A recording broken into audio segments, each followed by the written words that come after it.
Hello বন্ধুরা, কেমন আছো সবাই? আমি প্রিয়াঙ্কা চলে এসেছি তোমাদের সাথে একটি নতুন ভিডিও শেয়ার করব বলে। ভিডিওটি হচ্ছে কাল যেহেতু জন্মাষ্টমী ছিল সে উপলক্ষে আমরা রাত 12টার দিকে রাধাকৃষ্ণের মন্দিরে গিয়েছিলাম। সেখানে গিয়ে এমন এক অপূর্ব দৃশ্য দেখে আমাদের মন মোহিত হয়ে গিয়েছিল। সেই জন্য সেটার ভিডিও তোমাদের সাথে শেয়ার করছি। ভিডিওটাকে আমি অনেকটাই শর্ট করতে চেষ্টা করেছি যতটুকু পারা যায়, কারণ সবারই তো সময়ের অভাব। কিন্তু এর থেকে বেশি আর শর্ট করতে পারলাম না। তো একটু চেষ্টা করবে পুরো ভিডিওটা দেখতে, কারণ খুবই ভালো লাগবে। ভিডিওটার মাধ্যমে তোমরা গোপাল ঠাকুরের স্নান থেকে শুরু করে রূপসজ্জা, কেক কাটিং, এভরিথিং তোমরা এই ভিডিওর মাধ্যমে দেখতে পারবে। আর হ্যাঁ, যদি ভিডিওটা ভালো লেগে থাকে তাহলে কিন্তু একটা লাইক শেয়ার কমেন্ট করে দিও, একটা করে লাইক শেয়ার কমেন্ট করে দিও, ঠিক আছে?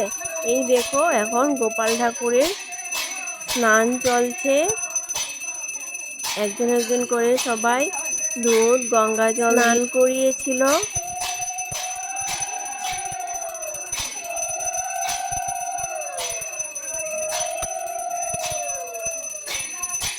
এখানে 3টি গোপাল ঠাকুর আছে।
এরপর আমি একটু সামনে গেলাম, তোমাদেরকে একটু সামনে থেকে দেখাবো বলে একটু সামনে গিয়েছিলাম, তোমাদেরকে একটু সামনে থেকে দেখানোর চেষ্টা করলাম।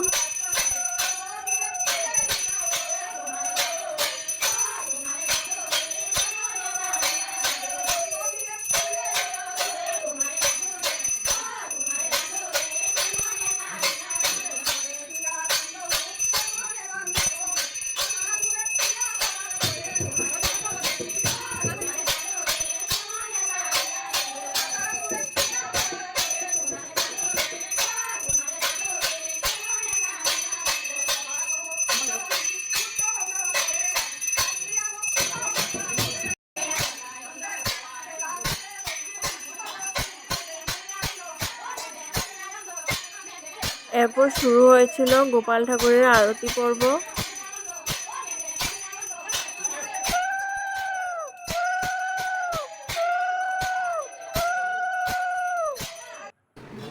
এরপর গোপাল ঠাকুরকে আরও একবার ভালোভাবে ধুয়ে মুছে নিয়েছিল।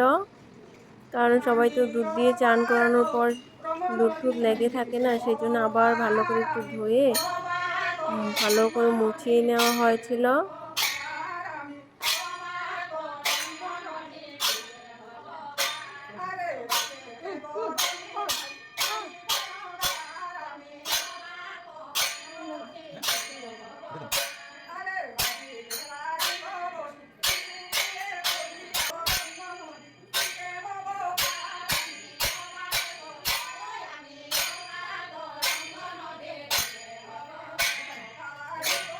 এরপর আমাদের গোপাল ঠাকুরকে সাজানো হয়েছিল, নতুন বস্ত্র পরানো হয়েছিল, নতুন গয়না।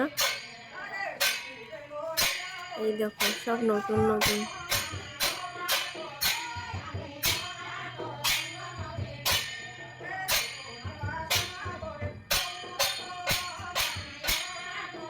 গোপাল ঠাকুরের বার্থডে বলে কথা, নতুন বস্ত্র পরবে নাকি?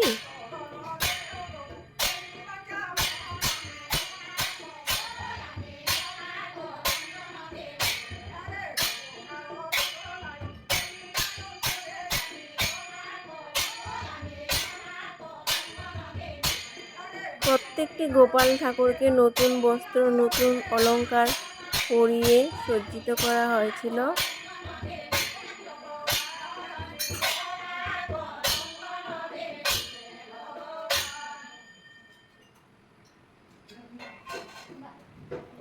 এই দেখো কি সুন্দর লাগছে আমাদের গোপাল ঠাকুরকে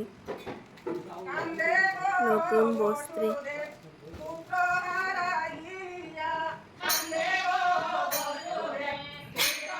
কি সুন্দর লাগছে তাই না বন্ধুরা? ওই দেখো একটা ছোট্ট গোপালকে বস্ত্র পরানো হচ্ছে, সো কিউট।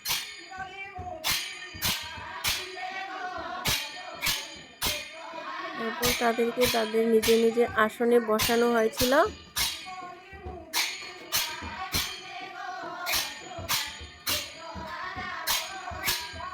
এই দেখো কি কি সুন্দর লাগছে।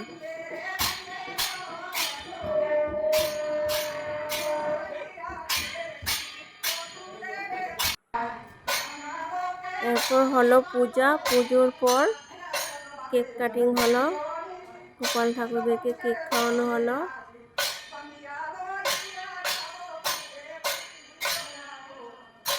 এই দেখো কেকটাও কি সুন্দর হয়েছিল তাই না বন্ধুরা? আচ্ছা তাহলে ভিডিওটা এখানেই শেষ করছি।